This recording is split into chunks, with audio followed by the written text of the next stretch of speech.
I don't know how to start this without sounding pathetic, but I swear I didn't see it coming.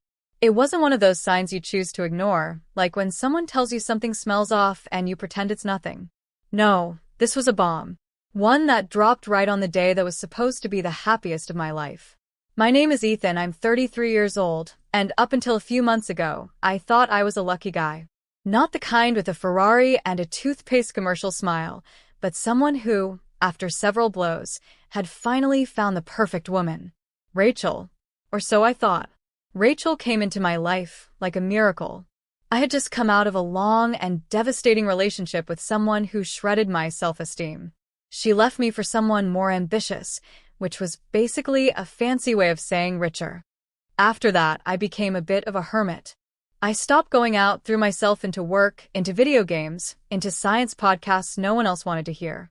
Until I met Rachel at a mutual friends gathering. She was everything I didn't know I needed. Funny, spontaneous, with a loud laugh that annoyed me at first but later became something I sought, like chasing a song. We started dating, and everything felt like a movie. The classic rom-com where the awkward nerd gets the pretty girl who sees his soul. But now I understand there's a thin line between being a lucky guy and looking like a fool. Things moved fast. Too fast. In less than a year we were living together, and soon after, Rachel was the one who first brought up the topic of marriage. I'd always been more reserved, slower to make decisions, but I said yes, without overthinking. I felt like someone was finally choosing me, that I wasn't a plan B, that I didn't have to compete with anyone. The irony. My family was thrilled. Rachel was charming with them, especially my mom, who always feared I'd end up alone. My friends were divided, particularly Josh, my best friend since college. One day he told me, half joking and half serious, "Bro, you're more in love than she is. Don't you see that?" I brushed it off. I thought it was his way of looking out for me. Josh was always blunt, sometimes too much. But every time Rachel hugged me from behind while I cooked or left notes in my lunchbox, I told myself, this is real. There's no reason to doubt it. Then the wedding day came. Everything felt off from the very start. Rachel was nervous, but not the cute kind of nervous, more like tense, stiff, like someone who wanted to run but felt trapped. She seemed distant, cold. I thought it was stress. During the ceremony, my hands were trembling. Not from fear, but from excitement. I saw her walking toward me and she smiled, but it wasn't her real smile. It was like a grimace, a mask. And still, I said I do, as if I were hypnotized. Then, during the reception, things got worse. Rachel spent most of the evening away from me. I was busy greeting guests, dancing with my mom, taking pictures with cousins I barely remembered, and she was just floating around with a wine glass in hand. I asked her a couple of times if she was okay. She said yes, that she just needed a moment, that it was all overwhelming. Then I saw her talking to a woman I didn't recognize. A tall blonde in an emerald green dress, clearly not part of the guest list. I approached to say hello, just being polite, and as soon as I did, Rachel turned pale. The woman looked me up and down, smirked with a mix of pity and mockery, and said, "So, you're Ethan?" Wow. She was right. "Excuse me?" I asked, confused. "Nothing." Rachel jumped in quickly, pulling her by the arm. "She's a college friend." The blonde laughed. Actually laughed. Like someone had just told her the best joke ever. Then she said, "Relax, Rachel. You're already in it now. No turning back." I froze. Right after that, Rachel told me she needed to use the bathroom and would be back soon. She was gone for nearly 20 minutes. When she came back, something between us had already broken. I didn't know what it was, but I could feel it. Something had cracked. I had this sensation in my chest, like something heavy was about to fall. Hours later, in the hotel room, everything fell apart. We were both sitting on the hotel bed. She was removing her makeup. I was taking off my shoes. The silence was thick, uncomfortable. And then she said it. "I'm not sure I did the right thing." I looked at her, confused. "What do you mean?" "Marrying you. I don't know if it was the right decision." I froze. I thought it was a bad joke. Something someone says when they're exhausted and not thinking straight. "What do you mean you're not sure?" I asked. And then she said the words that still echo in my head. I wasn't sure. I'm still not. But everyone was so excited, you were so happy, and I was afraid to hurt you. I felt sorry for you. That was the exact moment my heart shattered like glass hitting the floor. I stared at her. I didn't know what to say. My stomach churned. My legs trembled. It felt like everything we'd lived that past year had been a carefully scripted lie. You married me out of pity? She didn't answer right away. She just lowered her gaze. And that silence hurt more than 1,000 words.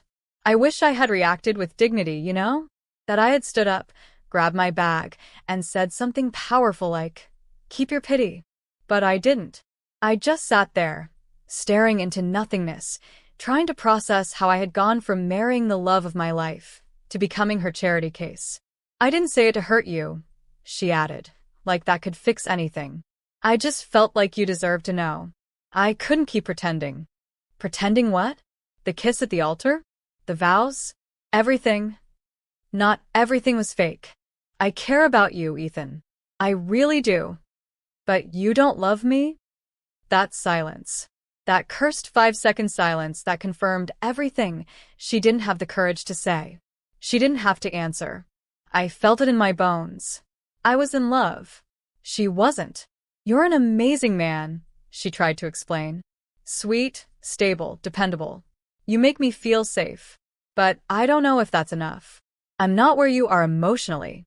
Have you ever felt a fantasy collapse around you while you're still living in it? It's like a dream turning into a nightmare, but you can't wake up. Because the monster has your name. I got up and started pacing the room. My chest hurt like I couldn't breathe. So, all of this was just pressure? She shook her head, but not convincingly. Not even to herself. Everything happened so fast. Your parents adored me.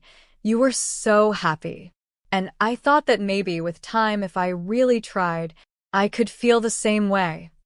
I laughed. Not a happy laugh. A bitter, broken one. So what am I? A project? An experiment? Please don't say that. But that's what it is, Rachel. I snapped, not yelling, but my voice was thick with rage. You chose me because you were too much of a coward to say, I don't want to be with you. She started to cry. Silent, timid tears. Like she wanted to be the victim too. And the worst part? A part of me still wanted to comfort her. But I didn't. Not this time. We slept in the same bed that night, back to back, without another word. I didn't sleep. I spent the entire night with my eyes open, replaying every moment, every word, every gesture I thought had been love and that maybe had only been guilt. The next morning, I woke up with a clear decision. We weren't going to pretend to be married. I wasn't going to live knowing I was the lesser option, the guy who just happened to be there when she felt lonely. So I told her we were separating, that I wouldn't yell or argue, but that this couldn't go on. And then she said something that left me even more confused. Can we still try? She asked. Maybe love will come later. Maybe if we keep going, I'll find it. I stood silent, stunned. Are you seriously asking me that? I don't want it to end like this. I don't want to hurt you, Ethan. You already did. There was no more discussion. I packed my things and left the hotel alone, my wrinkled wedding suit stuffed in a bag, my shoes still muddy from the garden where we got married. We didn't speak for weeks. My parents were in shock. They didn't understand anything. I had to make up an excuse, something vague, just to avoid telling them the whole truth right away. Only Josh knew everything. And then came the part that still hits me the hardest. One day, while I was still trying to process everything, Josh sent me a screenshot. It was an old post from a secondary account Rachel used. One of those anonymous ones people use to vent, but you can identify it if you know the details. It said something like, I'm about to marry a man who treats me like a queen, but I'm not in love. I feel trapped. I don't want to hurt him. What should I do? The date. 2 weeks before our wedding. The comments were split. Some told her to run. Not to make that mistake. Others said maybe love would grow later. One even wrote, better that than ending up alone, right? And she replied, that's what I'm thinking. That reply broke me more than everything else. Because she meant it. I was the consolation prize for someone afraid of ending up alone. It took me months to look at myself in the mirror without feeling shame. I kept asking what I did wrong. Was I too emotional? Too available? Too me? And I know some people might say, well, at least she told you. But sometimes, the truth isn't enough. Sometimes, honesty comes too late. And here I am now, legally married to someone who never loved me, in the middle of divorce proceedings, living in Josh's apartment, which has become my makeshift shelter. Sometimes I wonder, would it have hurt less if she never told me? Would it have been easier to live in the lie, believing in a love that never existed? I don't know. But what I do know is this: after that moment, I was never the same again. Something inside me broke for good. After reading that post from Rachel's anonymous account, it felt like a knife had been plunged into my chest and then twisted slowly. It's one thing to suspect the truth. It's something entirely different to read it, in her own words, unfiltered, raw, from the person who is supposed to love you. Better that than ending up alone. That hurt more than any "I don't love you." And the worst part? I became obsessed with the details. I logged into her anonymous profile every night, reading every old post, every comment, trying to figure out when the lie began. There were entries even before we met. Ones where she wrote about failed romances, how she felt no one ever took her seriously, how she no longer believed in butterflies. She wrote that maybe what she needed was stability, even if it didn't come with passion. I was her stability, and I couldn't get that out of my head. A couple of weeks later, Rachel texted me. A long message, filled with "I'm sorry, and I never meant for this to happen," and if I could go back, she asked to meet up. She said she needed to close the chapter properly. I didn't know whether to go, but Josh convinced me. Go, he said. Sometimes you have to look the monster in the eye to stop fearing it. So I did. We met at a quiet little cafe. She looked different. Thinner, with dark circles under her eyes, no makeup. Like she hadn't slept in days. "Thanks for coming," she said, her voice trembling. "Let's be clear," I answered. "What did you want to say?" She took a deep breath, like someone about to dive into ice-cold water. "I failed you. That's the truth. I let fear and pressure get to me. I wanted to believe we could work, but you were always braver than I was." I didn't say a word, just looked at her. Inside, my heart wasn't an open wound anymore, it was a scar starting to form. "So now what?" I asked. "You want to fix this?" She hesitated. "I want you to be happy. And I know that means letting you go. And you? I'm in therapy. And I've realized that using you as a shield was the cruelest thing I could have done." I didn't know what to say. Part of me wanted to yell at her for everything she put me through. But another part, the part that was already tired, just wanted to close the chapter. So I told her I hoped she found whatever she was looking for, whatever that was. We stood up, hugged briefly, and I left. And at that moment, I swear, it felt like I'd taken a 100-pound backpack off my shoulders. I wasn't okay yet, but at least I was no longer trapped. I went back to Josh's place. He welcomed me with a cold beer and a question that actually made me laugh. "So, are we burning the wedding dress, or what?" Josh always knew how to make me laugh when I needed it most. The days that followed were strange. Living alone again, cooking for one, sleeping in an empty bed. But they were also a relief. I didn't have to pretend to be happy anymore. I didn't have to worry whether someone loved me or not. I just had to rebuild myself. And in that process, I started seeing things I had ignored. I found an old folder of photos from the first few months with Rachel. And there it was, her looking off in the distance when I hugged her, half smiles, always checking her phone. In videos, when I talked excitedly about our life together, she just nodded, like someone waiting for me to finish talking. People say love is blind. It's not. We just cover our eyes on purpose. One day, while I was out grocery shopping, I ran into someone unexpected, the woman in the emerald green dress. Rachel's mysterious friend from the wedding. She recognized me instantly. "Ethan, right?"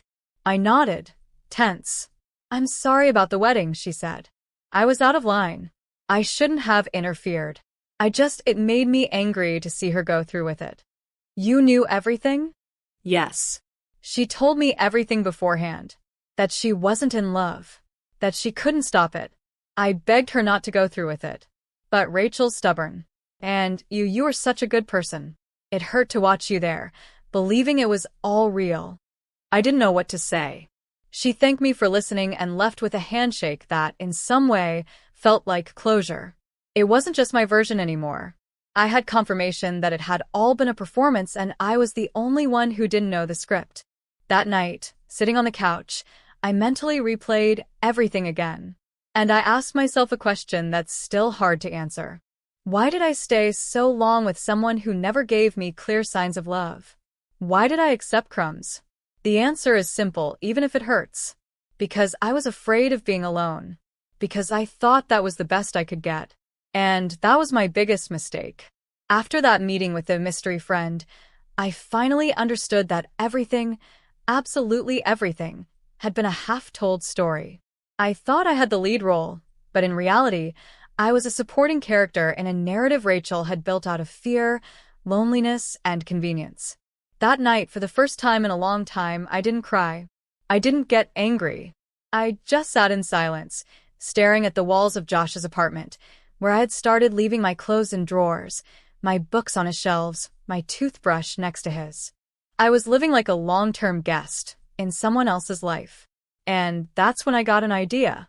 A way to truly close the chapter, not symbolically, but literally. I opened my laptop and started writing. Not a letter. Not a diary. A full account of everything I'd lived. Dates, conversations, screenshots, even excerpts from Rachel's anonymous posts. Why? Because I realized I needed to take back control of my story. Not to publish. Not for revenge. Not at first. But life has its twisted ways of pushing you. A week later, Rachel posted a series of beach pictures on social media, smiling like nothing had happened. The caption read, "Healing is choosing yourself every day, Dizzy." Okay, fine. But then I saw a comment that made my stomach churn. Someone wrote, "Weren't you just married to that sweet guy?" And Rachel replied, "It was a hard decision, but I realized it in time. I couldn't stay trapped in something just to avoid hurting someone who mistook affection for love." That hit like a punch to the face. Did I confuse affection for love? Now she was the hero of her own story, while I was the clingy guy who didn't read the signs. Josh was sitting next to me when I saw that. He looked at me, read the comment, and said, "Post your version." What? Just like that? You're not going to insult her. Just tell the facts. Let people decide. Or are you going to let everyone believe you were the desperate guy who pressured her into marriage? I didn't want to play that game, But I was already in it. and if I learned anything from all this, it's that sometimes you have to speak up, even if it's too late. So I did. With Josh's help, I posted my story, the same one I'd started writing for my own catharsis, on an anonymous forum. No names, no insults, just facts. The title was simple. I married a woman who pitied me, and she confessed it on our wedding night. And it blew up. Thousands of people commenting, sharing, connecting. Many empathized. Some were angry. Others related deeply. And in the middle of all that, someone made the connection. A fake account replied, "This is exactly like something a girl I follow posted recently. Are they talking about the same story?" And within 3 days, someone put the two pieces together. Rachel's account was flooded with comments.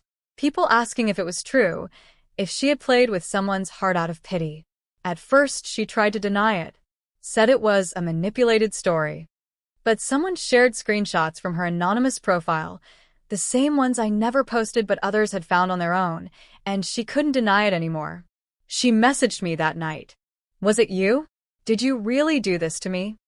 I didn't reply, because I didn't do anything to her. I just told the truth she tried to bury. I didn't insult her. I didn't lie. I didn't reveal her name. I simply shared what I had lived. She deleted her social media the next day. My parents, who already knew I was separated, finally asked me what had really happened. I told them everything. My mom cried. My dad didn't say much, but he hugged me, and for the first time in years, he didn't let go right away.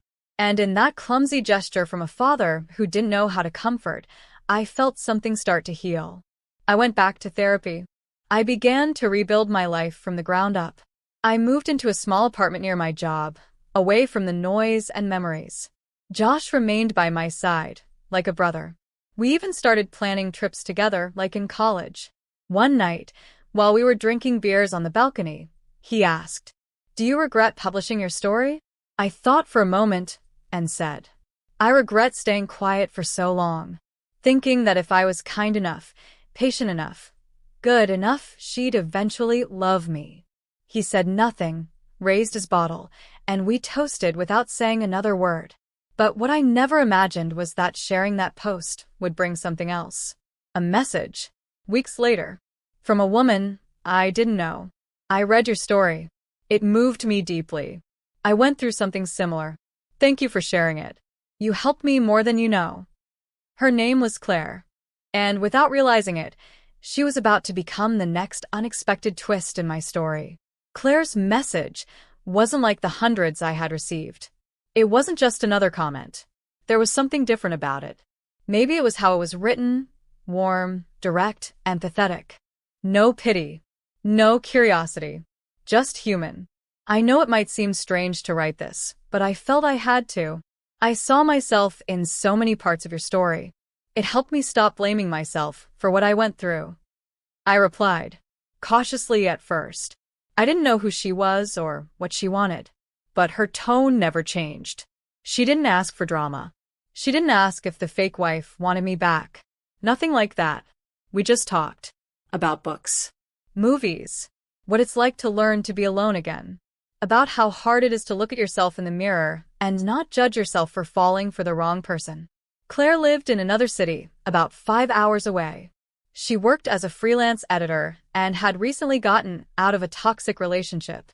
Her ex was one of those men who manipulate with silence, who punish with emotional distance.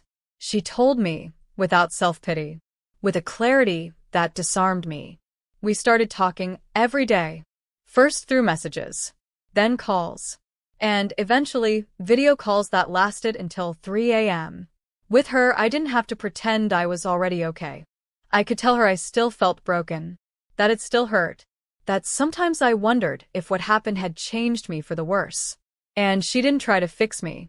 She just listened, like no one else ever had. One night, she said, "Sometimes I feel like the things that break us also reveal us. What destroys us also shows us what we'll never accept again." That line stuck with me. After a month, Claire told me she'd be in my city for work. She asked if I wanted to grab a coffee. I said yes. Nervously, but I said yes. We met at a small, cozy cafe with wooden tables and the smell of cinnamon in the air. She arrived wearing a red scarf, her hair up, eyes glowing. And when I saw her, something inside me, something that had been asleep for months, woke up. It wasn't love at first sight. It was something weirder, like I already knew her. We sat down, ordered coffee and apple pie, and talked like we hadn't spent the past month separated by hundreds of miles. At one point, I asked her something I'd been wondering since the first message. "Why did you write to me?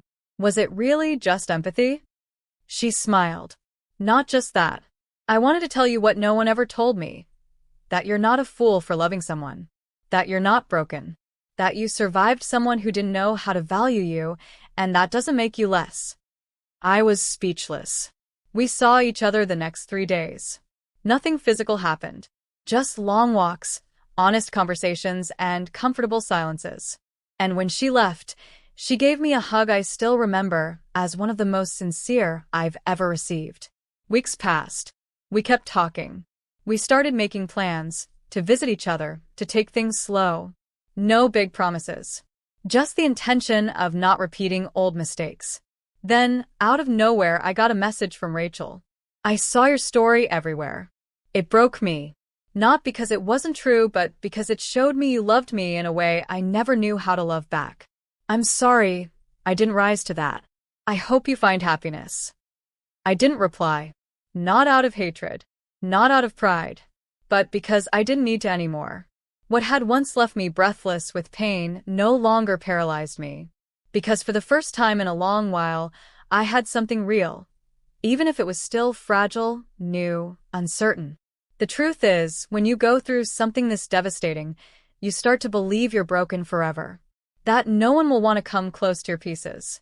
But Claire didn't show up to fix me. She sat down beside me in the rubble. And that meant more than any romantic gesture. One day, while walking through the park with Josh, I told him everything. He listened quietly and then said, "So, I guess the sad movie's finally over, huh?" "I'm not sure," I said. "Maybe this is just the beginning of a better one." He laughed and clapped me on the back. "Just promise me that if someone ever pities you again, it's at least because of your terrible jokes." I laughed. For real, this time. But I didn't know there was one last twist left. A call. A name I never expected to hear again. A truth that wasn't in the original story, and that would change the way I saw everything I had lived with Rachel. The call came on a Friday afternoon, just as I was finishing work. I had my headphones in, music playing, when my phone started to vibrate with an unknown number. I almost let it ring out, but something, I don't know what, made me answer. "Hello." There was a second of silence. Then a voice I didn't recognize right away. "Ethan, it's Lauren." It took me a couple of seconds to place her. Lauren, Rachel's best friend, or at least, she had been, up until shortly before the wedding. Tall, red-haired, always smiling with clenched teeth. We didn't get along badly, but we weren't close either. I hadn't seen her since the wedding. "Lauren? Hi. Is everything okay?" No.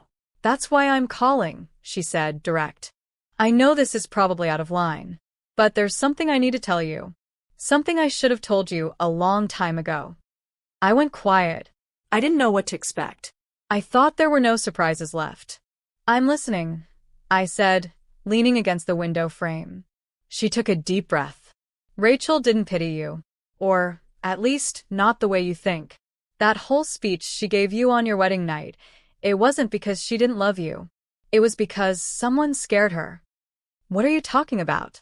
"Her ex," she said, lowering her voice like someone might overhear. "He showed up a few weeks before the wedding.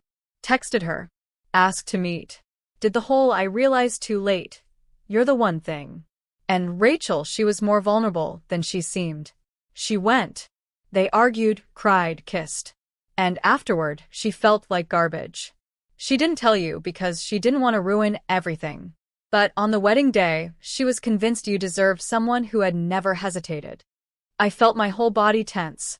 "You're telling me she cheated on me before the wedding?" "Yes," she admitted, no sugarcoating. "Just once. She never saw him again. She cut contact completely. But that day, when she looked at herself in the mirror in that dress, she couldn't handle the guilt. So instead of telling you the truth, she gave you the watered-down version, that she wasn't sure, that she felt sorry for you. But the real reason? She was punishing herself. She sabotaged it all." I sat down, my stomach hollow, like the floor had been pulled out from under me again. But this time, it wasn't sadness. It was a mix of fury and betrayal. "Why are you telling me this now?" "Because I have nothing to lose anymore," she said. "I don't talk to her anymore. I got tired of watching her emotional disasters. But you were a good person in all of this. You deserve to know. Not to forgive her. Just to understand that what you lived wasn't entirely fake." I thanked her and hung up. I didn't know what else to say. I stayed there, phone in hand, staring into space. Rachel had cheated. And instead of confessing it, she let me believe I was unlovable, that I was the reason it didn't work. She made me carry the weight of her failure. She let me think I wasn't enough, when in truth, she wasn't honest. I didn't sleep that night. Claire noticed something was off from my short replies. She called me, and I told her everything. Every word. Every feeling. "How do you feel?" she asked. I had to think. "Weird," I said. "Like everything makes sense now, but at the same time, it's worse. Because she stole my chance to decide with the truth. She took away my dignity, not because she didn't love me, but because she was a coward." Claire was silent for a moment. Then she said something I still repeat to myself every time I try to make sense of it all. "Some people don't know how to live with the damage they cause. So they twist it, hide it, justify it. But that doesn't make you less. If anything, it makes you stronger. You walked away with the truth. She stayed stuck in her lie. That helped. Not to forgive her, but to finally let go. Because I understood then, I was never going to get a real apology. I was never going to hear a sincere, "I failed you." And I had to be okay with that. In the days that followed, I made a decision. I closed every remaining door to Rachel, blocked her number, deleted every leftover photo, and finally signed the divorce papers I'd been putting off, as if time would somehow erase the weight of them. When I walked out of the courthouse with that document in hand, I took a deep breath. It wasn't a sigh of relief. It was something else. A beginning, maybe. Claire came to visit that weekend. We spent 2 days walking, cooking, watching terrible movies just to laugh. There were no promises. No pressure. Just two broken people who had decided not to hide their scars. One afternoon, she said, "Do you realize this didn't destroy you? It just transformed you." And she was right. Because yes, I was broken. Hurt. Humiliated. But I also learned to say enough. To put myself first. To stop looking for validation from someone who is never willing to give it honestly. And above all, I learned that real love doesn't hurt like that. Months passed after I signed the divorce papers. And although I'd love to say everything healed like magic, that's not how it works. But I did start living differently. More awake. More honest with myself. No longer chasing approval in every look or word from someone else. I became more reserved, yes, but also freer. Claire remained part of my life. Not as a savior, not as a replacement, but as someone who earned her place without having to carry my wounds. We took things slowly, step by step. No rushed declarations, no empty promises. It was love without urgency, but full of intention. One night, we were having dinner at my apartment, the TV playing softly in the background. Without noticing, we both started watching the local news, which was covering a book fair in the city. And there, in a quick shot, I saw a familiar face. Rachel. Her hair was darker, wearing a blazer I had never seen her in, smiling next to a booth full of self-help books. I froze. "Is that her?" Claire asked, without needing to say her name. "Yeah," I answered, surprised by the calm in my voice. I didn't feel hate. I didn't feel anger. Just indifference. That's when I knew I had healed. She was continuing her life. And I was continuing mine. Weeks later, I received an anonymous email. No subject. No signature. Just a line. "I didn't know how to value you. I made a mistake. But I hope that one day you'll remember something good about what we had. Thank you for showing me what real love looks like." I didn't reply. There was no need. Everything had already been said. A year after it all, Claire and I decided to take a trip together. Not to seal anything. Not as a new beginning. Just because we felt like it. We went down south, to a quiet town where no one knew us. Where no one knew our pasts. And it was there, walking through a forest trail, that she asked, "If you could go back, would you marry her again?" I stopped. I thought about the wedding. The white dress. The confession in the hotel room. The anonymous account. The friend in green. Lauren's phone call. Everything. And I said, no. Not even to change the ending? No. Because if none of it had happened, I wouldn't be here. With you. Claire smiled and took my hand. There were no big declarations. There didn't need to be. There was something in the silence that said it all. Today, when I look back, I don't see a tragedy anymore. I see a story. A story with twists, mistakes, pain, even shame. But also a story of rebirth. Because sometimes you have to lose what you thought you wanted to find what you truly need. Did I marry someone who didn't love me? Yes. Was I naive? Probably. Did it break me? For a while. But was it worth it? All I can say is, I wouldn't change what I went through because thanks to that, I found out who I really am. And no, I wasn't the one who failed. I was the one who truly loved, even when they didn't deserve it. And that doesn't make me weak. It makes me free.